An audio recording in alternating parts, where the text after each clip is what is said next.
بسم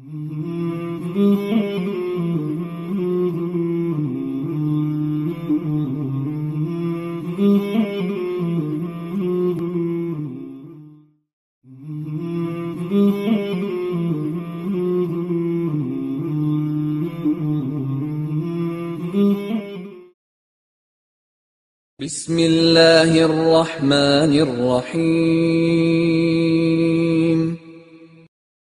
السلام علیکم ورحمۃ اللہ وبرکاتہ۔ ان الحمد للہ نحمده ونستعینه ونستغفره ونعوذ باللہ من شرور انفسنا ومن سیئات اعمالنا، من يهده الله فلا مضل له ومن يضلله فلا هادي له، اشهد ان لا الہ الا اللہ وحدہ لا شریک له واشهد ان محمدا عبده ورسوله، اما بعد فان خیر الحدیث کتاب اللہ وخیر الهدی هدی محمد صلی اللہ علیہ وسلم، وشر الامور محدثاتها وكل محدثة بدعة وكل بدعة ضلالة وكل ضلالة في النار۔ یا ایہا الذین آمنوا اتقوا اللہ حق تقاته ولا تموتن الا وانتم مسلمون۔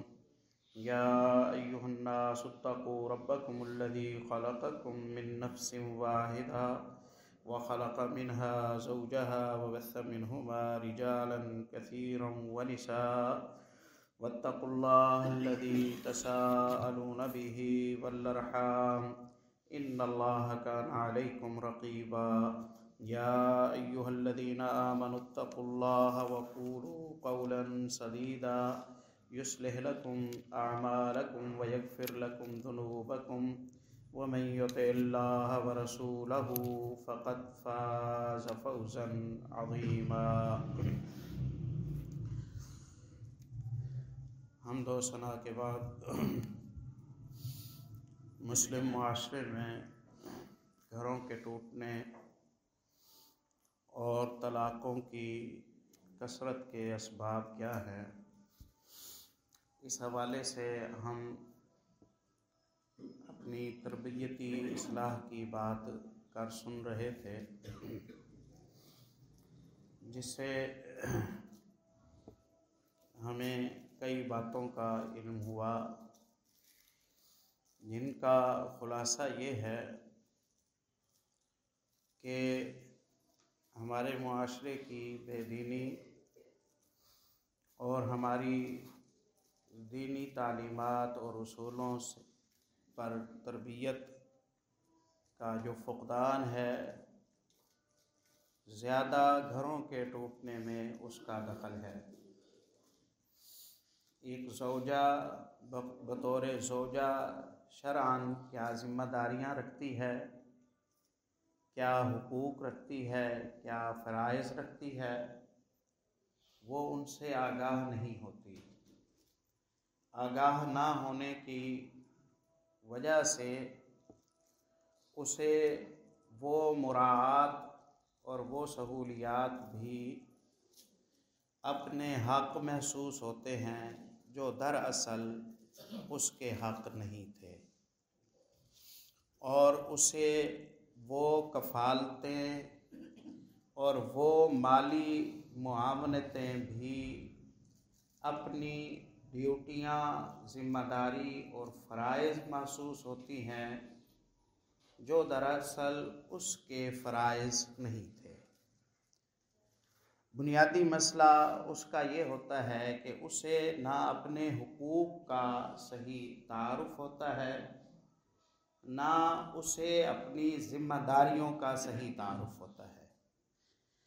اب فیصلہ لے دے کر رہ جاتا ہے اس کی ثوابدید پر، اس کے جذبات پر، اس کی خواہشات پر، یا اس کے متعلقین کی ذہن سازی پر۔ اس کے تحت وہ کچھ فرائض کو اپنی ذمہ داری میں شامل سمجھتی ہے اور وہ اپنے آپ پر اضافی بوجھ ڈال دیتی ہے، کیونکہ یہ بوجھ اللہ کی طرف سے اس کے ذمے نہیں تھا، اس لیے وہ اس بوجھ کو اٹھانے سے تھک جاتی ہے یا صحیح طور پر اسے اٹھا نہیں سکتی۔ دونوں صورتوں میں اس کا مفاد کم اور نقصان زیادہ ہوتا ہے۔ اسی طرح حقوق کے تعارف کے حوالے سے بھی اسے جو آگاہی ہے وہ غلط ہے، اس لیے وہ بہت کچھ ایسا مانگتی ہے کہ جو اس کے حقوق کے طور پر متعین نہیں تھا۔ یہاں عدم تفاہم، بدگمانی، کھینچا تانی اور مغالطے کی صورت پیدا ہوتی ہے، اور پھر بالآخر گھروں میں نقصانات پیدا ہوتے ہیں۔ اللہ ہم سب کو محفوظ فرمائے۔ ایک خاوند کو بطور خاوند اس کی ذمہ داریوں سے آگاہی شرعی نقطوں کے مطابق اگر ہو تو اس میں گھمنڈ، غرور، تکبر، ظلم، زیادتی یا اپنی ذمہ داریوں کو پورا کرنے سے اکتاہٹ، تھکان، بد دلی، یہ چیزیں پیدا نہیں ہوتی۔ وہ سمجھتا ہے یہ میری ڈیوٹی ہے، وہ شعور سے گھر بسا رہا ہوتا ہے، اس لیے وہ خوش مزاجی کے ساتھ اپنی ڈیوٹیوں، ذمہ داریوں کو بھرپور طریقے سے نبھاتا ہے۔ اب اسے بھی یہ نہیں لگتا کہ یہ اس کی ذمہ داریاں ہیں، لہٰذا وہ تھک اکتا جاتا ہے، بات بات پر تانے دیتا ہے، ناراضگیوں کا اظہار کرتا ہے، احسان جتلاتا ہے یا اضافی پریشر کا شکار رکھتا ہے گھر کے افراد کو۔ اہلیہ کو اپنی ذمہ داریوں اور اپنے حقوق کا تعارف نہیں ہوتا تو وہ بھی اس کے متضاد کھڑی ہوتی ہے۔ اس دوران اولادوں کی تربیت میں خلل آ جاتا ہے۔ جو فریق غالب ہوتا ہے وہ اپنی اولادوں کو اس طرف کھینچ جاتا ہے، معاملے میں صحیح نتائج پیدا نہیں ہوتے۔ خلاصہ یہ ہوا کہ ہمیں ضرورت ہے دینی نقطۂ نظر سے بطور والدین اپنی اولادوں کی تربیت کرنے کی، انہیں ان کی ذمہ داریوں سے آگاہ کرنے کی، انہیں ان کے فرائض سے آگاہ کرنے کی، ان میں تحمل، صبر، حوصلہ، بردباری، خیرخواہی، ہمدردی، برداشت، وسعت قلبی، اعلیٰ ظرفی، یہ چیزیں ہم اپنی اولادوں کی طرف منتقل کریں گے تو ہماری اولادوں کے گھر خوشحال بسیں گے۔ اب بدقسمتی یہ ہے کہ خود ہم اپنا مزاج جو رکھتے ہیں اس میں ہم ان اوصاف سے بعض دفعہ ہم خالی ہوتے ہیں، یا پھر ان اوصاف سے ہم کلی طور پر تو نہیں لیکن ہم غالب حصے میں محروم ہوتے ہیں۔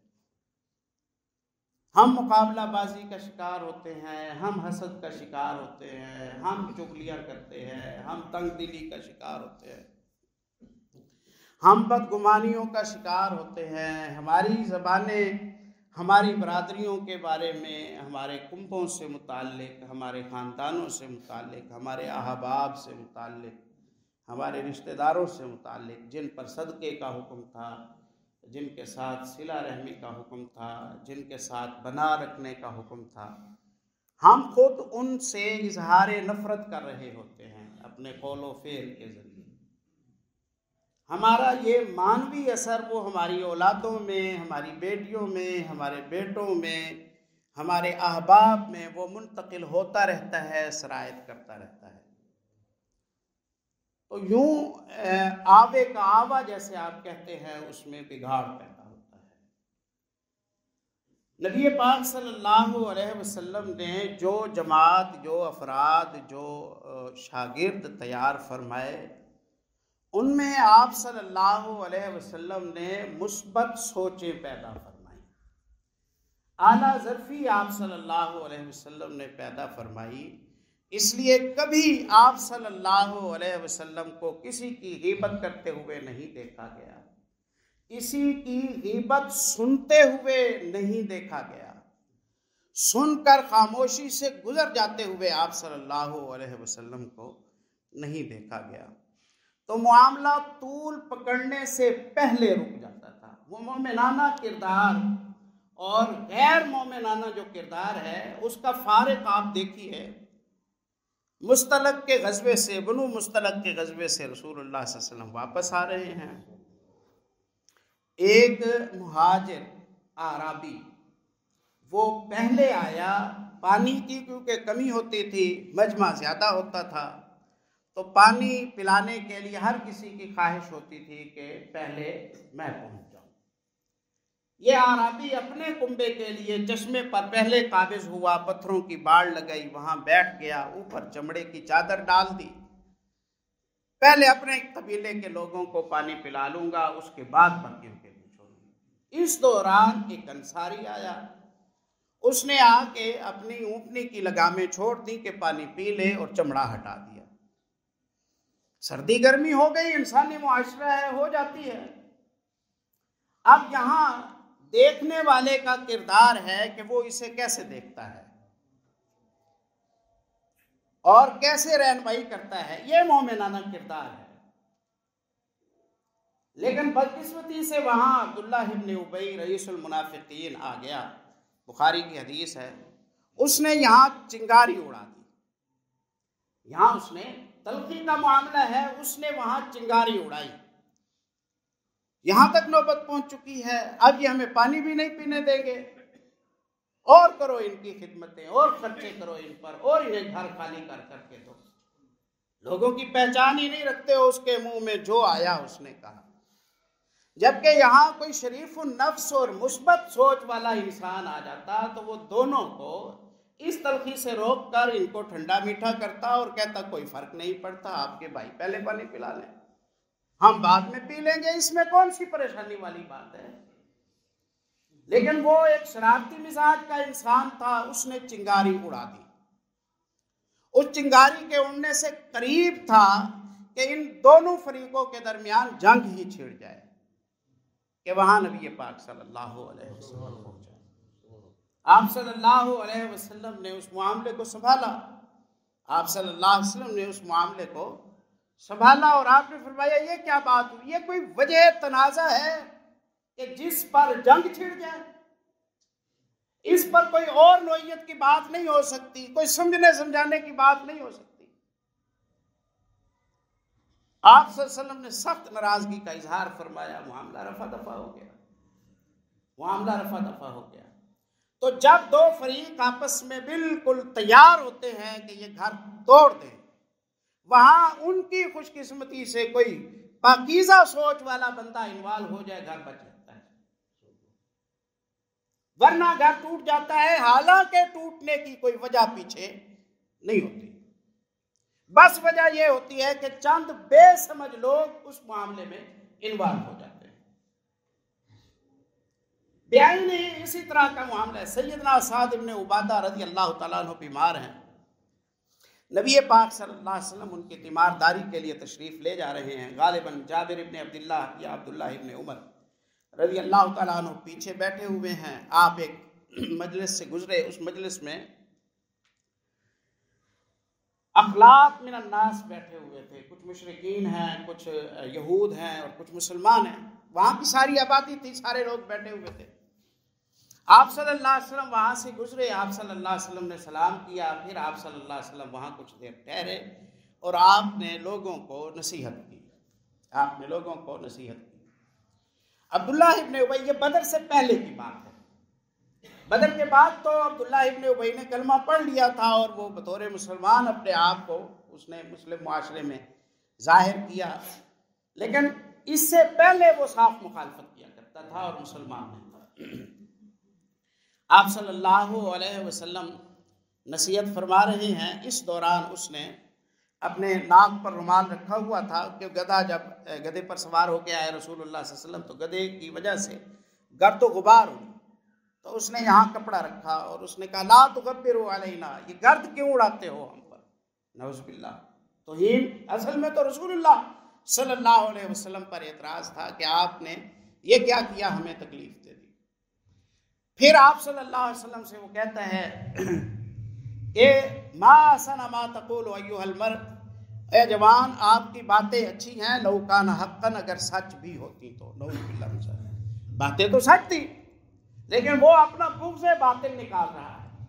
اگر حق ہوتی تو جو کوئی من جا کا منا، جو کوئی ہم میں سے خود آپ کے پاس آئے اور آ کے کہے کہ ہمیں نصیحت کریں، کر دیا کریں، اور یہاں آ کر ہماری مجلسوں میں آ کر ہمیں یہ نصیحتیں کرنے کی آپ کو ضرورت نہیں ہے۔ وہاں صحابہ اکرام موجود تھے، انہوں نے کہا اللہ کے نبی آپ نصیحت کیجئے، ہم سننا چاہتے ہیں آپ سے نصیحت، ہمیں کوئی آپ کی نصیحت سے اذیت نہیں ملتی ہے۔ بات میں طول آ گیا، جھگڑا ہو گیا، قریب تھا کہ آپ صلی اللہ علیہ وسلم کے ساتھی وہاں باقی لوگوں کے ساتھ لڑ پڑے۔ آپ صلی اللہ علیہ وسلم نے، خیر موجود تھے آپ صلی اللہ علیہ وسلم، وہاں شرارت کی چنگاری کیسے اڑائی جا سکتی ہے جہاں خود محمد رسول اللہ صلی اللہ علیہ وسلم، دل دکھ گیا آپ صلی اللہ علیہ وسلم، غم آیا، انسان تھے، انسان کو تو غم آتا ہی ہے۔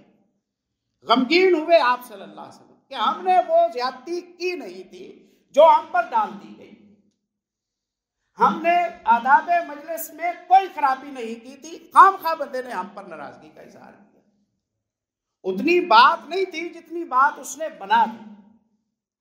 اس بات کا صدمہ ہوا نبی پاک صلی اللہ علیہ وسلم کو۔ آپ صلی اللہ علیہ وسلم خیر معاملے کو سنبھال کر وہاں سے تشریف لے گئے۔ سعد ابن عبادہ کے پاس آپ صلی اللہ علیہ وسلم اعتماد داری کے لیے، پریشان جو تھے، اپنا کوئی ملے تو بندہ اس کے سامنے دکھ کی بات کہتا ہے،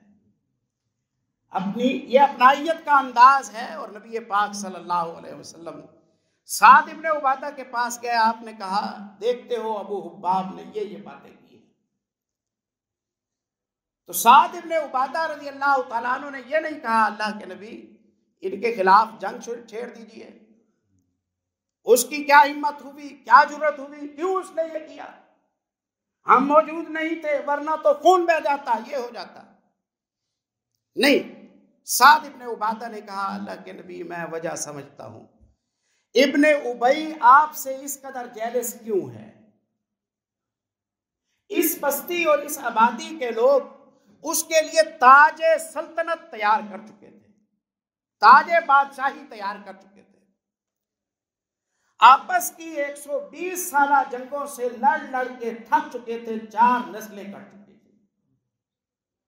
آخر ان جنگوں سے نجات حاصل کرنے کے لیے اوس اور خزرج والوں نے طے کیا کہ بھئی صلح کر لو، کتنی نسلیں کاٹو گے، کس پر صلح کریں، اس بندے کا نام سامنے آیا تھا۔ یہ وزیر انسان تھا، ویل پرسنالٹی تھا، اونچے لمبے قد کاٹ کا تھا، باتیں بنانا بڑی جانتا تھا۔ قرآن پاک نے بھی اس کے حوالے سے سورہ منافقون میں اس کی قوت گویائی کا تذکرہ کیا۔ تو اس شخص کو اب وہ سلطنت کے منصب پر فائز کرنا چاہتے تھے، یہ طے تھا ان کا، اس لیے یہ بالکل خواب دیکھ رہا تھا اپنے بادشاہ ہونے کے کہ اس دوران جا اللہ بہذا الخیر، اللہ آپ کو یہاں لے آیا۔ اب جو اس کی رعایا بننے والے تھے وہ آپ کی رعایا بن گئے، تو اسے یوں لگتا ہے کہ اس کی کرسی آپ نے چھین لی ہے۔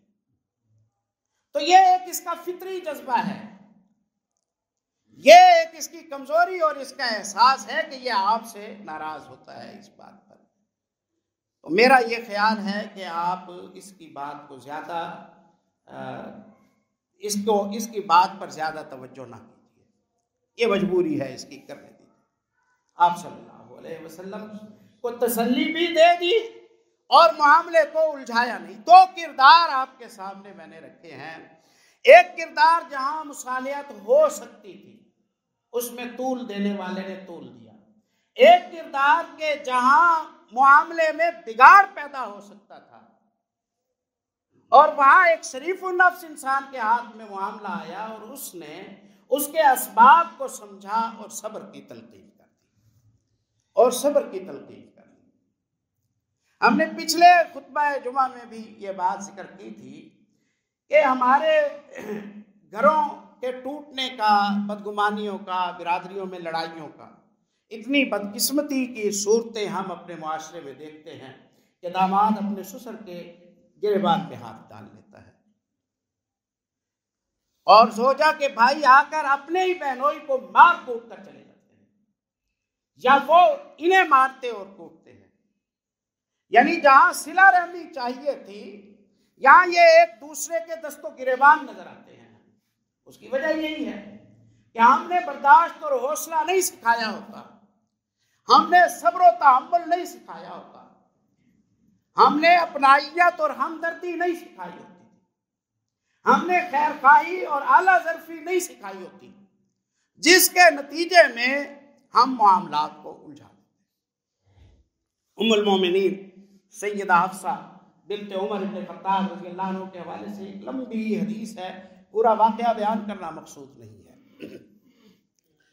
جب آپ صلی اللہ علیہ وسلم کی زوجات نے، ہماری ماں نے آپ صلی اللہ علیہ وسلم سے کچھ اخراجات کے حوالے سے درخواست کی کہ مہینہ مہینہ 2 مہینہ گھر میں آگ جلانے کی نوبت نہیں آتی ہے، کچھ راشن پانی کا بندوبست کر دیجئے، تو آپ صلی اللہ علیہ وسلم کو اس معاملے پر، اس مطالبے پر صدمہ ہوا کہ آپ دیکھیے کہ جس ذمہ داری میں ہم ہیں، اس ذمہ داری کو چھوڑ کر کوئی دکان کھول لیں، ہم کوئی بکریاں چرانا شروع کر دیں، کوئی اور تجارت میں آ جائیں، ہم ایک افضل کام کر رہے ہیں، تو آپ ہمارا ساتھ دیجئے بھوک پیاس کے ساتھ اسی حالت میں، تاکہ ہم اپنا مشن پورا آسانی سے کر سکیں۔ اس دوران آپ کا مطالبہ انفاق کرنا وہ یہ تقاضا کرتا ہے کہ پھر ہم اپنی ان ذمہ داریوں میں کچھ کمی لیں گے۔ اتنا تو آپ کو خود سوچنا چاہیے، اتنا تو آپ کو خود سوچنا چاہیے کہ کیا اس وقت کا تقاضا ہے۔ اور سب سے گہری بات جو ہم رسول اللہ صلی اللہ علیہ وسلم اور آپ کے ساتھیوں میں دیکھتے ہیں، آپ مزاج شناس تھے اور اولادوں کو مزاج شناسی سکھایا کرتے تھے۔ ایک ہے کوئی کہے ایسا کرو، ایک ہے کوئی کہے نہ، آپ جج کریں اسے کون سی بات اچھی لگتی ہے، کون سی بات اسے اچھی نہیں لگتی ہے۔ آپ بندے کے مطابق، اس کے شعور کے مطابق اپنی سینس سے فیصلہ کریں۔ یہ کمال بات تھی رسول اللہ صلی اللہ علیہ وسلم، یہ کمال بات تھی آپ صلی اللہ علیہ وسلم۔ مسور ابن مخرمہ کہتے ہیں آپ نے جوڑے تقسیم کیے تھے کپڑوں کے، میرے ابا جی موجود نہیں تھے، جب آئے انہیں پتا چلا کہ کپڑے آج بانٹے گئے ہیں، مجھ سے کہا کہ بچے چلو ہم بھی جا کے اپنا حصہ لے آئیں۔ میں چلا گیا ابا جی کے ساتھ، راستے میں دروازے پر پہنچے، مجھ سے کہا کہ بیٹے جاؤ بلا کے لاؤ رسول۔ میں چہرے پر دیکھنے لگ گیا، ابا جی میں آپ کے لیے رسول اللہ کو گھر سے بلا کے لاؤں؟ کہا جاؤ بلا کے لاؤ، رسول اللہ محسوس نہیں کریں گے۔ میں خیر چلا گیا، میں نے کہا میرے ابا جی آپ سے ملنے آئے۔ نبی پاک صلی اللہ علیہ وسلم نے مسور کے ابا کا حصہ ایک سوٹ رکھا ہوا تھا طے کر کے۔ یہ مسور موجود نہیں ہے، کوئی مائیں کیسے سوچے گی؟ اپنی اولادوں کے لیے جیسے سوچتے تھے رسول اللہ صلی اللہ علیہ وسلم اپنے ساتھیوں کے لیے۔ آپ نے وہ سوٹ طے کیا ہوا اٹھایا اور آپ صلی اللہ علیہ وسلم آ گئے۔ آپ آئے، آپ نے آ کے مسور کو سوٹ دے دیا، مسور کے چہرے پر خوشی دیکھی، آپ نے فرمایا رضی مسور رضی مسور، مسور خوش ہو گیا ہے، مسور خوش ہو گیا ہے۔ اب آپ گھر بیٹھے، یہ علم غیب نہیں ہے، یہ مرتم شناسی ہے، یہ قائدانہ صلاحیت اور عبقریت ہے، یہ اپنائیت اور ہمدردی ہے، یہ اپنوں کا احساس ہے۔ نبی پاک صلی اللہ علیہ وسلم کی حیات مبارکہ میں جو ہمیں یہ ملتا ہے۔ اللہ اکبر۔ آپ نے سوٹ دیا، مسور واپس چلے گئے۔ نبی پاک صلی اللہ علیہ وسلم تشریف فرما ہے، شاید کسی خطبے میں ذکر کیا ہو میں نے، بخاری میں حدیث آتی ہے، سیدنا صدیق اکبر رضی اللہ تعالیٰ عنہ آئے تیز چلتے ہوئے، اپنی تہمت کا پلو کچھ اٹھایا ہوا تھا۔ تیز چلنے میں اندیشہ ہوتا ہے نا کہ کپڑا زمین پر لگے، جھاڑی سے اٹک جائے، پتھر سے اٹک جائے، تو تیز چلنے والا اپنے تہمت کو کچھ سنبھالتا ہے، اس طرح اٹھایا ہوا ہے۔ اور آپ نے آتے ہوئے دیکھا، آپ صلی اللہ علیہ وسلم نے فرمایا ان صاحبکم ھذا قد غامر، تمہارا یہ ساتھی ہے جو یہ غصے کی حالت میں آ رہا ہے، لگتا ہے کوئی معاملہ ہے، لگتا ہے کوئی معاملہ ہے۔ آگے بات کی، معاملہ تھا، معاملہ تھا۔ آپ جن کے ساتھ رہتے ہیں وہ کن باتوں سے خوش ہوتے ہیں، آپ کو اس سے آگاہ ہونا چاہیے۔ کون سی باتیں انہیں اچھی نہیں لگتی ہیں، آپ کو ان سے آگاہ ہونا چاہیے۔ یہ بتانے کی باتیں نہیں ہیں، یہ نبی پاک صلی اللہ علیہ وسلم کی خاص عظمت ہے۔ آپ صلی اللہ علیہ وسلم کہ آپ لوگوں کے مزاج کے مطابق، اسی لیے ایک ہی شخص آتا ہے، وہ کہتا ہے اوصنی یا رسول اللہ، مجھے نصیحت کیجئے، آپ اسے فرماتے ہیں تو غصہ نہ کر۔ دوسرا آتا ہے، کہا مجھے نصیحت کیجئے، آپ نے فرمایا تو روزے رکھا کر۔ تیسرا آتا ہے، آپ نصیحت کیجئے، آپ صلی اللہ علیہ وسلم اسے استقامت کی نصیحت کرتے ہیں۔ تو شراح حدیث یہ کہتے ہیں سوال ایک جواب الگ الگ، ایسا کیوں کرتے تھے رسول اللہ؟ تو شراح حدیث جواب دیتے ہیں اس لیے ایسا کرتے تھے رسول اللہ صلی اللہ علیہ وسلم کہ آپ موقعوں کے تقاضوں کو سمجھتے تھے، سائل کی حالت کو سمجھتے تھے، وقت کے ماحول کے تقاضے کو آپ آگاہ تھے، جانتے تھے۔ اس لیے ایک نے کہا کہ مجھے نصیحت کیجئے لیکن تھوڑی نصیحت کریں، لمبی بات نہیں کرنی۔ آپ محسوس کر گئے، سمجھ گئے بندے کے مزاج سے کہ لمبی بات کروں گا یہ اکتا جائے گا اور بات کی طرف توجہ اس کی کم ہو جائے، گویا مزاج میں کچھ تیزی ہے۔ آپ نے فرمایا غصہ نہ کیا کرے، اس نے کہا اور نصیحت، آپ نے فرمایا غصہ نہ کیا کرے، اس نے کہا اور نصیحت، آپ نے کہا غصہ نہ کیا کرے۔ بھئی ابھی تو آپ کے پاس ٹائم نہیں تھا، اسی نہیں فاوجز کہہ رہے تھے آپ۔ اب جب ٹائم آپ کو ایک نصیحت آپ کے تقاضے کے مطابق چھوٹی کر دی، آپ 3 نصیحتیں مانگ رہے ہیں، اب کیسے یاد کریں گے؟ تو بندے کے مزاج کو آپ صلی اللہ علیہ وسلم خوب سمجھتے تھے۔ ہم خود مزاج شناس نہیں ہوتے، اور ہم اپنے لیے معیار اور رکھتے ہیں۔ میں نے پچھلے خطبہ جمعہ میں ذکر کیا تھا، یہ علمی باتیں نہیں ہیں، تجرباتی باتیں۔ ہم اپنے لیے معیار اور رکھتے ہیں، غیر کے لیے معیار اور رکھتے ہیں۔ اور کوئی ہم سے انٹرویو کرے کہ ہم اپنے لیے کیا مانگتے ہیں، غیر کے لیے کیا مانگتے ہیں، تو وہ ہمیں شرمندہ کر دے گا کہ ہمارے معیار تو دوہرے ہیں، ہمارے معیار تو دوہرے ہیں۔ جو اپنا فریضہ ماننے کے لیے تیار نہیں ہے وہ دوسرے کو کے لیے اسی چیز کو فرض کہتا ہے، جو اپنے لیے ایک چیز مناسب سمجھنے کے لیے تیار نہیں ہے وہ دوسرے کے لیے اسی چیز کو فرض سمجھتا ہے۔ تو ہم نے ضابطے بدل دیے ہیں۔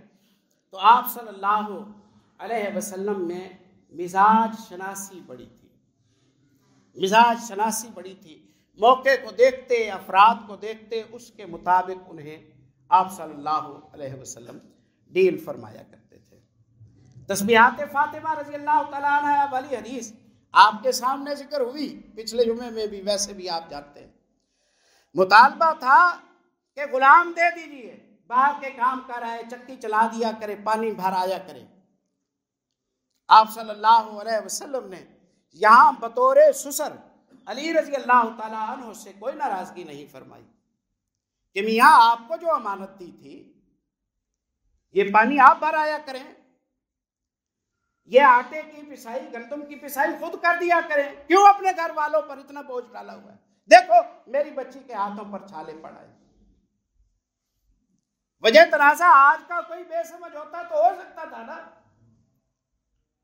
اب بیٹی چھالے ہاتھوں پر دکھائے اور غلام کا مطالبہ کرے اور باپ جذباتی نہ ہو، یہ والد کا شعور ہے نا،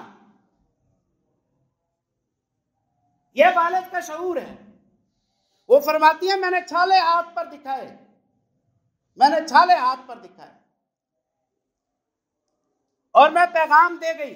رسول اللہ تشریف لائے، ہم بستر میں جا چکے تھے، آپ نے فرمایا ایسے ہی رہو، وہیں بیٹھ گیا۔ آپ نے فرمایا مطالبہ بچے پہنچا ہے، غلام آئے ہیں صفہ والے، بھوک پیاس سے اپنے دن رات گزارتے ہیں، میں نے سوچا کہ یہ غلام بیچ دوں، اناج خریدوں، صفہ والوں کے لیے کچھ راشن کا بندوبست کروں۔ مجھے یہ اچھا نہیں لگا کہ میں اپنی خدمت میں یا اپنے بچوں کی خدمت میں غلام دے دوں اور صفہ والے بھوک کے ساتھ اپنی راتیں گزارتے رہیں۔ آپ صلی اللہ علیہ وسلم نے یہ کہا اور آپ صلی اللہ علیہ وسلم نے نہ معاملے کو الجھایا، نہ ان سے کہا کہ بھئی یہ تم پر بڑا ظلم ہو رہا ہے، ہم پھنس گئے ہیں، کہاں ہم نے یہ رشتہ دے دیا ہے، کوئی صاحب مال ہونا چاہیے تھا، کچھ آپ نے نہیں کہا، وہ گھر خوش بستا رہا۔ ہمارے گھروں میں جو غم ہے نا، یہ خود ساختہ غم ہوتے ہیں، یہ خود ساختہ غم ہوتے ہیں۔ عورت دیکھ رہی ہوتی ہے اس کے بہن کے گھر میں لاکھ روپیہ روزانہ پڑا رہتا ہے، وہ 10-10 ہزار روپے اڑا جاتی ہے، اس کا خاوند اسے کچھ بھی نہیں کہتا، اسے 1000 روپے بھی اڑانے کی اجازت نہیں ملتی، یہ کہتی ہے میں ظلم میں ہوں، وہ بادشاہی میں ہے۔ حالانکہ نہ اسے 1000 اڑانے کی اجازت ہے، نہ اسے 10,000 اڑانے کی اجازت ہے۔ نتیجہ یہ نکلتا ہے کہ جس چیز سے یہ غمگین ہے وہ دراصل اس کے غم کی تھی ہی نہیں، وہ اس کے غم کی شے نہیں تھی۔ اسے کوئی شعور مند بندہ اس کی ضرورتیں بتا دیتا تو یہ بے فکر ہو جاتی۔ میرے گھر میں چولہا جلتا ہے، روٹی پک رہی ہے، پہننے کو لباس موجود ہے، ہمدرد ساتھ موجود ہے، اولاد کی رونق رب نے دی ہوئی ہے، تو کیا فرق پڑتا؟ روزانہ نہیں، ہفتے میں ایک دفعہ گوشت بن جاتا ہے، اچھی بات ہے، خوش ہیں۔ کتنے ہی لوگ ایسے ہیں جن کی آپس میں نا اتفاقی ہوتی ہے، اس سے ہم بچے ہوئے ہیں۔ کتنے لوگ ایسے ہیں جن کی اولادیں نہیں ہوتی ہیں، اللہ نے ہمیں تو اولاد دی ہے۔ تو نبی پاک صلی اللہ علیہ وسلم کی جو تربیت ہے وہ افراد کے ساتھ اس کی ضرورت، اس کے مزاج کے مطابق چلنے کی ہے۔ بخاری مناقب میں حدیث آتی ہے، نبی پاک صلی اللہ علیہ وسلم خواب دیکھ رہے ہیں، خواب میں جنت دیکھی، جنت میں ایک محل دیکھا، بڑا خوبصورت محل تھا، یا معراج کے موقع پر، ہاں معراج کے موقع پر بڑا خوبصورت تھا، فرشتے ساتھ ہیں۔ آپ فرماتے ہیں میں نے پوچھا کس کا محل ہے؟ کہا کہ یہ آپ کی امت کے ایک فرد کا محل ہے۔ پہلے تو کہتے ہیں میں نے دیکھا تو مجھے لگا شاید میرا ہوگا، اب امت کا ہے، میں نے کہا کس کا ہے؟ بتایا گیا، آخر کہا گیا کہ عمر ابن خطاب رضی اللہ عنہ کا فاردت ان ادخلہ، میں نے چاہا کہ میں محل میں قدم رکھوں، اندر داخل ہو جاؤں، میں نے چاہا کہ قدم رکھوں، فرشتوں نے نہیں روکا، فَذَكَرْتُ غِيرَتَكَ یا عمر، اے عمر ابن خطاب تیری غیرت مندی مجھے یاد آئی۔ عمر کو اچھا نہیں لگتا کہ کوئی ان کی اجازت کے بغیر ان کے گھر میں داخل ہو جائے، رضی اللہ تعالیٰ عنہ۔ اب عمر ابن خطاب تو سسر ہے رسول اللہ صلی اللہ علیہ وسلم، یہ گھر تو رسول اللہ کی بیٹی کا بھی تو ہو سکتا ہے نا، یہ گھر رسول اللہ کی بیٹی حفصہ کا بھی تو ہو سکتا ہے، وہ بھی عمر رضی اللہ تعالیٰ عنہ کی اہلیہ ہے۔ رشتے میں کتنا تقدس ہے، آپ داماد ہیں، آپ صلی اللہ علیہ وسلم اپنے سسر کے گھر میں جو جنت میں ہے اس میں داخل ہونا چاہے فرشتے جانے دے رہے ہیں، لیکن آپ نے فرمایا یہ اسے اچھا نہیں لگے گا، میں کیوں اس کو تکلیف دوں، وہ موجود نہیں ہے۔ یہ بعد میں آپ صلی اللہ علیہ وسلم پھر بھی ان کے مزاج کا لحاظ کر رہے ہیں۔ تو مائیں سکھائیں اولادوں کو اپنے خاوند کے مزاج کا خیال رکھا کریں، جو بات اچھی لگتی ہے اس کا خیال کرو، اسے اپناؤ، جو اچھی نہیں لگتی ہے وہ جملے بار بار نہ لو زبان سے، تکرار جاڑی نہیں پکڑے گا، نہ باس ہوگی اور نہ گھر ٹوٹے گا۔ یہ نہیں سننے کی ضرورت ہی نہیں ہے، دب کے نہیں رہے، تو لاوارث تھوڑی ہے، ہم کھڑے ہیں تیرے پیچھے، جو چاہے کھا پی اٹھا، کوئی مسئلہ نہیں۔ وہ بڑے دل والی ہو جاتی ہے، نتیجہ یہ نکلتا ہے کہ وہ اپنی بات صحیح جگاتے جگاتے وہ اپنا گھر بھی توڑ بیٹھتی ہے، میں نے پچھلے خطبہ جمعہ میں سیدنا اسماء بنت ابی بکر رضی اللہ تعالیٰ عنہ کا تذکرہ کیا، غریب آدمی زبیر ابن عوام رضی اللہ عنہ ان کے گھر میں آ گئی، کھاتے پیتے گھر سے آئیں، عرب کے رؤساء میں سے تھے ابن ابی قحافہ ابو بکر صدیق رضی اللہ عنہ، کھاتے پیتے خوشحال گھرانے سے آئیں، غریب آدمی کے پاس آ گئے، کوئی شے نہیں ہے، کہتے ہیں اونٹ کا چارہ میں ڈالتی اسے، گھوڑے کی خدمت میں کرتی، پانی انہیں میں پلایا کرتی تھی، بویرہ کی زمینوں میں سے کچھ زمین فرسخ یا ثلث فرسخ کے فاصلے پر تھی، رسول اللہ نے میرے خاوند کو الاٹ کی تھی، بنو نذیر کے غزوے کے بعد میں وہاں سے گٹھلیاں چن کے آیا کرتی تھی جلانے کے لیے. میں جلانے کے لیے آتی تھی. روٹی میں نہیں پکا سکتی تھی, آٹا گوندھ لیا کرتی تھی. آٹا ہمسایوں کے پاس انصاریوں کا تنور جلتا ہے تو ان کی طرف بھیج دیتی, وہ روٹیاں مجھے لگا دیتی تھی. اس حالت میں میری یہ کیفیت ہے. لیکن صفیہ رضی اللہ تعالیٰ عنہ کو کوئی اعتراض نہیں ہے کہ کیسی بہو لائی ہوں, یہ تو روٹیاں بھی نہیں پکا سکتی ہے. وہ زبیر ابن عوام رضی اللہ عنہ کو اپنے بیٹے کو بار بار یہ کہتی رہے, یہ ہے تیری بیوی کا حال, روٹی نہیں پکا سکتی, روٹی نہیں پکا سکتی. نہیں, صفیہ خوشی سے لے کے آئی, نبھایا. اور بھائی روٹی پکانے کا سکھانا کتنا ٹائم لگتا ہے, آپ سکھا دیجئے. انہوں نے اپنا پیریڈ صحیح نہیں پڑھایا, آپ اپنا پیریڈ صحیح پڑھا دیں, آپ صحیح پڑھا دیجئے, اس میں کون سی ایسی بات ہے. اب 10 سال تک یہ بتاتے رہنا اسے تو سالن بنانا ہی نہیں آتا تھا جب یہ آئی. نہیں, یہ کیا بات ہوئی, یہ اعلیٰ ظرفی کے خلاف ہے. خود بتاتی ہے میں روٹی نہیں لگا سکتی تھی, جانور کی خدمت خود کرتی, پانی خود بھر کے لاتی, گٹھلیاں خود چن کے لاتی. ایک دن میں آ رہی ہوں, گٹھلیوں کا گٹھڑ میرے سر پر ہے اور میں وہیں سے آ رہی ہوں اپنے گھر کی طرف. راستے سے رسول اللہ صلی اللہ علیہ وسلم ومعہ جماعت من الانصار, انصار کی ایک جماعت آپ کے ساتھ. آپ نے دیکھا, آپ نے پہچان لیا, اسماء ہے, عائشہ کی بڑی بہن رضی اللہ تعالیٰ عنہ. آپ صلی اللہ علیہ وسلم نے اپنی اونٹنی سے کہا کف. انصار نکل گئے کہ گھر کی خاتون ہے تو آپ صلی اللہ علیہ وسلم انہیں بٹھا لیں گے پیچھے کجاوے پر اور آپ تشریف لے آئیں گے. انصار چلے گئے. آپ نے اونٹنی سے کہا کف. اونٹنی بیٹھنے لگی اور میں جھجک گئی. فذکرت غیرۃ زبیر بن العوام وکان اغیر الناس. یہ اسماء بنت ابی بکر ہے رضی اللہ تعالیٰ. ماں نے روٹی پکانا نہیں سکھائی تھی, ماں نے مزاج شناسی سکھائی تھی. افراد کیا پسند کرتے ہیں کیا ناپسند کرتے ہیں سکھایا تھا. کن باتوں کا لحاظ کرنا ہے کن کا لحاظ نہیں کرنا ہے سکھایا تھا. کس طور طریقے سے سفروں میں جانا ہے اور آنا ہے سکھایا تھا. یہ صدیق کی عالیہ نے یہ باتیں سکھائی تھی. ام رومان یہ باتیں سیکھ کے آئی تھی. اللہ اکبر. فذکرت غیرۃ زبیر ابن عوام, اپنے خاوند کے مزاج کو میں سمجھتی تھی. کان اغیر الناس, بڑا غیرت مند انسان تھا. انہیں پتا چلتا کہ میں انصار کی اجنبیوں کی جماعت کے ساتھ سفر کر کے گٹھلیاں اٹھا کے لائی ہوں تو انہیں اچھا نہ لگتا, اس لیے میں لحاظ کر گئی. ورنہ نہ بتاتی نا کہ میں آج سوار ہو کے آئی ہوں اور کچھ افراد بھی ساتھ تھے, یہ نہ بتاتی, پھر تو انہیں دکھ نہ ہوتا. نہ انہیں نہ بتانا اچھا لگا, اولا رکھنا چھپانا نہ انہیں یہ اچھا لگا, اور نہ مزاج کے خلاف چلنا اچھا لگا. اب مشکل یہ ہے کہ رسول اللہ صلی اللہ علیہ وسلم نے اپنی سواری کو کہا بیٹھ جا. آپ بٹھا رہے ہیں, آپ کو کیسے کہا جائے. فعرف استحیائی, یہ مزاج شناسی ہے, یہ تربیت ہے, یہ رسول اللہ صلی اللہ علیہ وسلم کی شخصیت و تشخص ہے. اللہ اکبر. آپ نے میری جھجک کو بھانپ لیا, آپ نے محسوس کر لیا کہ یہ پسند نہیں کر رہے, تو آپ صلی اللہ علیہ وسلم نے اونٹنی کو اٹھایا اور آپ صلی اللہ علیہ وسلم تشریف لے گئے. میں پیدل چل کے آئی, رسول اللہ نے بیٹھی ہوئی سواری کو اٹھایا اور آپ تشریف.